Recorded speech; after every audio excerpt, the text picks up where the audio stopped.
पश्चिम बंगाल के कोलकाता में नवद्वीप जोन की बैठक के समापन सत्र में नितिन नबीन ने संबोधित किया। इस दौरान उन्होंने राज्य में हुए विकास कार्यों के लिए सभी को बधाई दी। उन्होंने कहा कि प्रधानमंत्री के विकसित भारत 2047 के संकल्प के तहत पश्चिम बंगाल को भी विकसित बनाने के प्रयास जारी हैं। नितिन नबीन ने कहा कि जन भागीदारी और सामूहिक प्रयास से 2047 तक विकसित बंगाल का लक्ष्य जरूर हासिल किया जाएगा।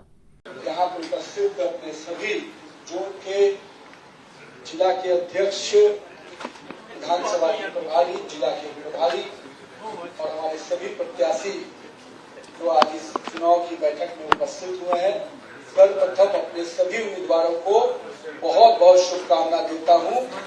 इस राज्य को विकास के पैमाने पे, इस राज्य को सुरक्षा के लिए, इस राज्य को सोनार बंगाल बनाने के सपने को साकार करने के लिए ये कमल का फूल आपको मिला है और ये कमल का फूल निश्चित रूप से इस पश्चिम बंगाल को विकसित पश्चिम बंगाल बनाने में 2047 का जब हम विकसित भारत का सपना माननीय प्रधानमंत्री जी के नेतृत्व में हम लोग साकार करने में लगे हैं, तो निश्चित रूप से आपका सहभागिता, आपकी जीत पश्चिम बंगाल को भी 2047 के विकसित पश्चिम बंगाल बनाने के सपने को साकार करेगी। और मैं हमेशा मानता हूं कि भारतीय जनता पार्टी की खूबसूरती यही है कि एक एक कार्यकर्ता चुनाव का कमान संभालता है और हर कार्यकर्ता को लगता है कि मैं भी भाजपा का उम्मीदवार हूं और मुझे भाजपा को जिताना है।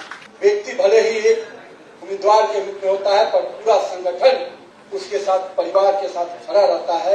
यही है भारतीय जनता पार्टी। और इसीलिए हम कहते हैं कि जब भारतीय जनता पार्टी की चर्चा होती है तो कोई भी दल हमारे सामने नहीं खड़ा हो पाता है। इसका एक बड़ा कारण है कि हमारे कार्यकर्ता पूरी तरह से राष्ट्र प्रथम के नारे से आगे बढ़ते हैं, पार्टी उसके बाद आती है और हम अपने आप को सबसे पीछे रखकर काम करते हैं। यही जो बोध है हमारे अंदर, हमारे विचार का, यही भारतीय जनता पार्टी के विशाल स्वरूप को आज बनाने में हमारे नेतृत्व करता आदरणीय प्रधानमंत्री श्री नरेंद्र मोदी जी हमेशा कहते हैं कि बूथ जीतो तो चुनाव जीतना है।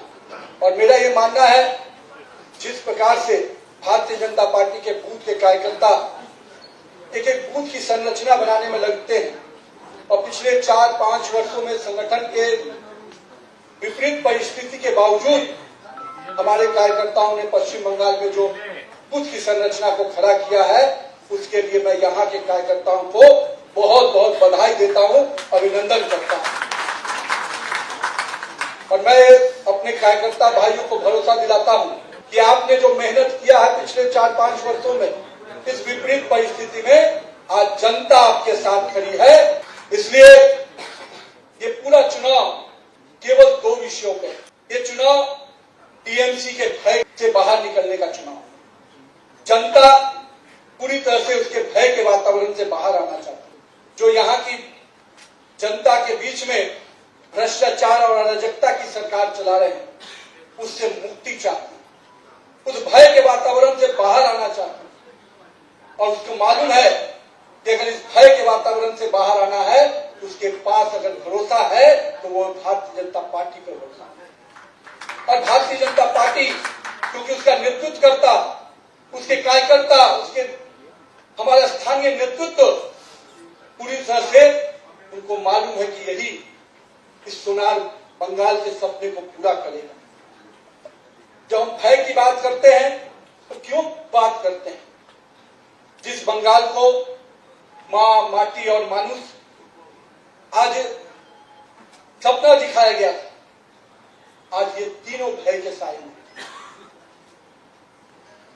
यहाँ के माता बहनें किस प्रकार से असुरक्षित हैं, ये हम सबको ही जानते हैं। यहाँ की माटी को किस प्रकार से, यहाँ के डेमोग्राफी को बदलने का प्रयास किया जा रहा है, किस प्रकार से यहाँ के जमीन का उपयोग घुसपैठियों को संरक्षण देने के लिए किया जा रहा है, उनको शरणार्थी बनाया जा रहा है।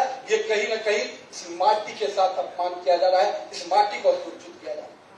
वंदे मातरम की इस भूमि को निश्चित रूप से जो अंग्रेजों को बाहर करने का काम किया था, बांग्लादेशी घुसपैठियों को बाहर करने का काम भी इसी वंदे मातरम की भूमि से होगा। और हम सबको अपनी सरकार, भाजपा सरकार, नरेंद्र मोदी के नेतृत्व वाली सरकार बनाना है। तो आइए मित्रों, आपके मेहनत और परिश्रम के बल पर और मैं अपने सभी प्रत्याशियों को शुभकामना देता हूं कि चलिए, कमल का निशान आपके साथ है और पूरा भाजपा परिवार आपके साथ है। हम मिलकर भगवा लड़ाएंगे, भाजपा की जीत सुनिश्चित करेंगे। आज हम इस कार्यक्रम में आपसे विदा लेते हैं। आप अन्य खबरों के लिए बने रहे। राष्ट्र सर्वप्रथम, वंदे मातरम, जाग उठा है भारत। राष्ट्र सर्वप्रथम